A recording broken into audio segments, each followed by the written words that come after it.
What's up guys, I'm DeatHInfernoXxGaming and welcome back to my channel. Today we're going to make a simple but very effective X build at the request of one of the viewers, Catching Bugs, who wants a Rift X thingy. So here we are with the Riftstalker X. Riftstalker weapon works very well with weapons like Chain Blades and Aether Strikers, which hits very fast, while the X actually hits very slow, so you need very high attack speed, and that is why I made a very high attack speed for this build, and it actually works very well. And here I'm on determination level 3 because I did a little bit warm up so that I can get to level 4 determination real fast. So let's focus on this battle right here. Where did I tempest to? Must be because I'm not focusing. Alright, stagger real soon. There we go. And let's break apart. Then smack the head with the special. There we go. On the head, 5.9k. That's pretty good considering it's not part damage but it's core damage. And one difference compared to the other build of the axe is this build right here is constant high DPS. Well, the other X build is a single burst DPS like the Koshai one-shot version or the Torgadoro. Alright, dash in. Let's charge attack again. Easy. It's gonna die soon. A 4th HP left.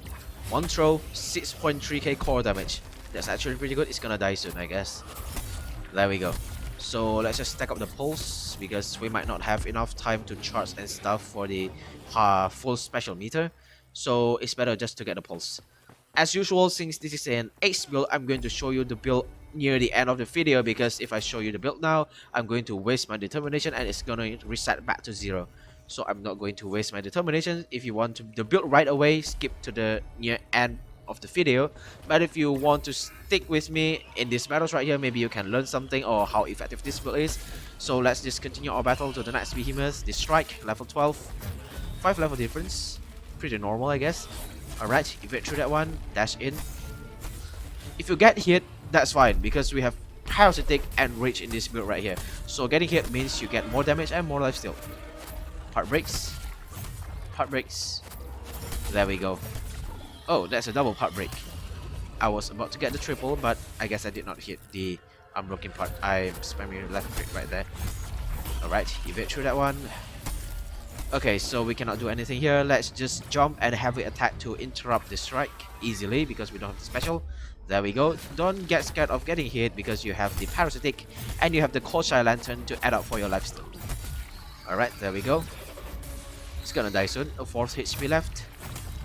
3 and ouch. 4, there we go, full pulse stack and kaboom, 5.8k core damage. Yep, pretty good. And we're gonna try to get the determination up and the pulse stack as well. Yep, no luck.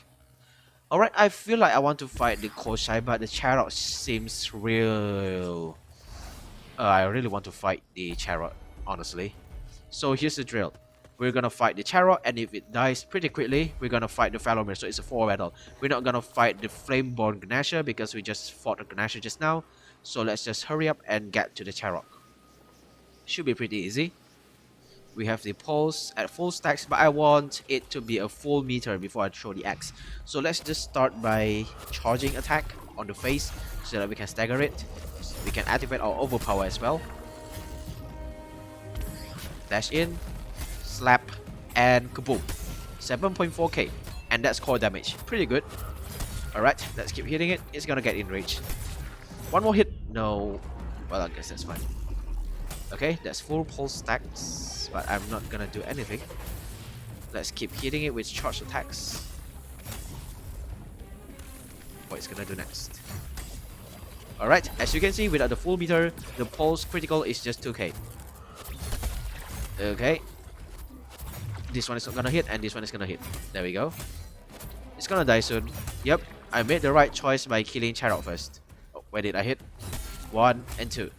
Evade through that one. Never mind, I missed because I hit the behemoth. Boom, 8k easy. Alright, let's get the determination. Never mind because it moves back. So I just get my pulse because there won't be enough time for me to get anything if I keep going for the determination. Alright, as I have promised, we're going to fight this overlap Falomir, but I guess it won't be much of a trouble because it's a Radiant Behemoth and I'm using the Umbra weapon, so it's gonna be pretty easy I guess. So let's start with charging attacks. As you can see, it charges real slow because all we have right now is just Tempest. We breach through a part, Now, is that a break part? Yes, that's a broken part. So you get molten and broken part. Now you have 40% attack speed. You're gonna see the difference in the charging speed. As you can see, it's real fast. We evade through an attack, it's gonna evasive fury. Yup. So we have max attack speed right now, and there's the difference in attack speed. Pretty good, huh? Alright. So as you can see, the Assassin's Frenzy is going to be, the evasive fury is going to be reset. So we gotta be careful with that one. Wait, no, I shouldn't have thrown the axe right there, because there's a stagger chance and a part break, so I might be able to reset it twice actually, but yep, what has happened. Alright, let's try to break the back leg. Come on. Alright, that did not hit the back leg. Come on. That did not hit the back leg again. Ouch. Did I get outside? Nope. Alright, let's break apart. Is the part broken? No way. Wait, I interrupt the behemoth by hitting the back leg. I guess that's a thing too. Alright, let's go for the tail now. No, not the back leg. I don't know how to time this one. Ouch. Alright, I don't know how to time the tail too, so I'm gonna go away and slap. 7k easy. It's gonna die soon. Yep, it's dead. As you can see, this build is just real good. It hits real fast and it's actually very fun to use because it hits real fast. I mostly don't have the timing right for charging attacks with the axe because it charges really slow. But with this one, the timing is always right. So let's check out the build real quick. Alright, so here's the build guys. As usual, no legendaries, no lady luck stuff, and no catalyst. And I deliberately did not bring any tonics with me, so catalyst will not be much of a use. And if you take a look at the equipments right here, the highest you're going to craft is Riftstalker, which is available at level 11. The rest are just Embermen and Warriors, which are available at lower levels, so you might not have a hard time farming for these equipments right here. The key player to this build is of course the unique effect from the Riftstalker, which generates shadow orbs floating around, giving you bonus damage that count to 8 times. One special thing about this Riftstalker on the axe is every single hit will not generate 1 orb but 2 to 3 orbs at the same time because the axe is a hard hitting weapon. However, the axe is a slow hitting weapon, which means you're not going to be able to keep the special active for most of the times unless you have a high attack speed. That is why I made a high attack speed build for this one right here.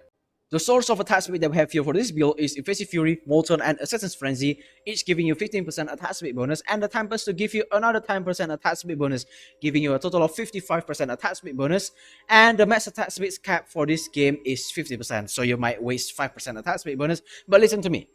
Evasive Fury, Molten, and the Assassin's Frenzy each has its own duration.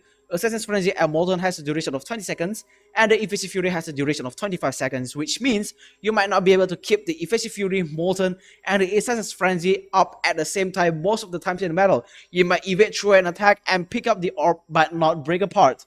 So combining 3 of them at the same time in the same build might be able to cover up for that duration kind of thing, and giving you a constant 40% attack speed bonus uptime most of the times in the battle, and that's actually very good. So the next one I'm going to discuss is the pulse. If you watch my previous videos, I did explain that in this game, critical strike damage will be 1.5 times at the base. Okay, pulse gives you another 15% critical strike damage, which means you're going to gain 1.65 times damage when you critically strike, and that's actually enough for the simple build like this one. Tenacious gives you extra damage as well as overpower. Overpower is very good for the axe because the axe can stagger behemoths very easily, especially when you have very high attack speed. You might be able to utilize the overpower to the full extent. Parasite and Rage is a very good combo for survivability and damage. Rage will give you 20% bonus damage for 15 seconds when you get hit, and that also activates the Parasite when you get hit, delaying the damage by 20% and give you 5% lifesteal for 10 seconds, and that's actually very good. And that sums up the perk summary. Let's go through the build. So here's the Emberman with Evasive Fury, Boreas with Parasitic, another Boreas with Overpower, and yet another Boreas with Pulse. Here I'm using Cold-Strike Bloom for the lifesteal and so that I can dash in and out of battle. Although if you don't want Cold-Strike Bloom, that's fine, you can always switch to anything else you want, the Scar, the Punger. I'll never limit you to one Cold-Strike Bloom or any lantern that I use, but fit in the Molten Cell. And here's the Omni Cell with Tempest. You can always switch to anything else you want to. I recommend using the Iceborne, but Tempest is still the best for this one because you can reposition easily and has a very low cooldown.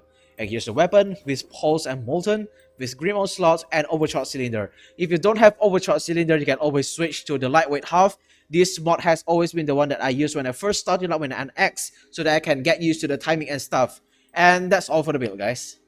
Alright, so one last thing I'm going to explain about this build right here is this build is not a single burst build, but it's a constant DPS, so make sure you keep hitting the behemoths a lot so that you can benefit from the high attack speed, and throw your eggs when you have the full meter and the pulse so that you can gain high damage. So that's all for the video. I hope you guys enjoy it. Please don't forget to like and subscribe. It's free and you can always subscribe. Thank you for watching. I'll see you guys in the next video.